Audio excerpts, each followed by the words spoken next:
అందరికీ నమస్కారం. ఈరోజు మనం శ్రీకాళహస్తిలో జరగబోయే శ్రీ గంగమ్మ తల్లి జాతర ఎలా ఉంటుందో చూద్దాం. అమ్మ జాతర చూడడానికి ఎక్కడెక్కడి నుంచో భక్తులు ఇక్కడికి విచ్చేస్తారు. శ్రీకాళహస్తిలోని అగ్రహారంలో గంగమ్మ తల్లి వెలిసి ఉన్నారు. రోడ్డు పక్కనే మనకి ఇలా గంగమ్మ తల్లి గుడి దర్శనమిస్తుంది. జాతర ప్రతి సంవత్సరం మే 2వ వారంలో జరుగుతుంది.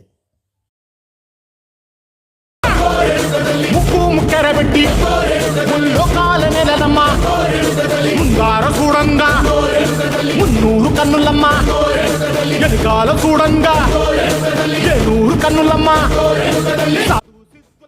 ఇక మనం అదే అగ్రహారంలో మరొక గంగమ్మ తల్లి దేవాలయానికి వెళ్దాం. ఇలాగా అమ్మవారికి ఎంతో అందంగా డెకరేషన్స్ చేశారు. ఈ గంగమ్మ తల్లి గుడి ప్రత్యేకత, ఈ తల్లి శ్మశానాన్ని చూస్తూ శ్మశానం దిక్కుగా చూస్తూ ఉంటారు. ఎంతోమంది భక్తులు అమ్మకి ఇలా అన్నం సమర్పిస్తారు. ఇక అమ్మ దర్శనం మనం ఇలా చేసుకోవచ్చు.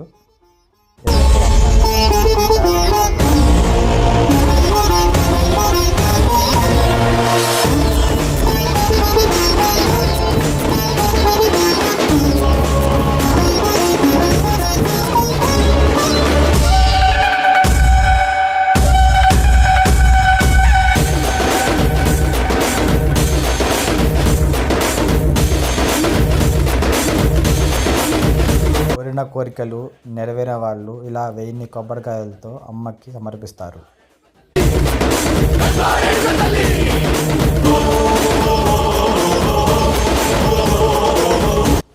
ఇంకా మనకి జాతర హడావిడి అంతా ఇలా కనిపిస్తుంది. చక్కని బొమ్మలు, ఎన్నో కొట్లతో ఇలాగ ఉంటుంది. అలాగే ఇక్కడ ఎన్నో రకాల ఆటలు కూడా మనం చూడొచ్చు. పిల్లలు ఆడుకునే ఈ చిన్న చిన్న బొమ్మలు, మనం ఎప్పుడో చూసే ఈ చిన్న జైంట్ వీల్ కూడా మనం ఇలా చూడొచ్చు. అమ్మవారి గుడి వీధులన్నీ ఇలాగ అందంగా లైట్లతో అలంకరించారు. వారికి అమ్మవారి ఆశీస్సులు ఉండాలి. అలాగే మా ఛానల్ని సబ్స్క్రైబ్ చేసుకొని సపోర్ట్ ఇవ్వండి.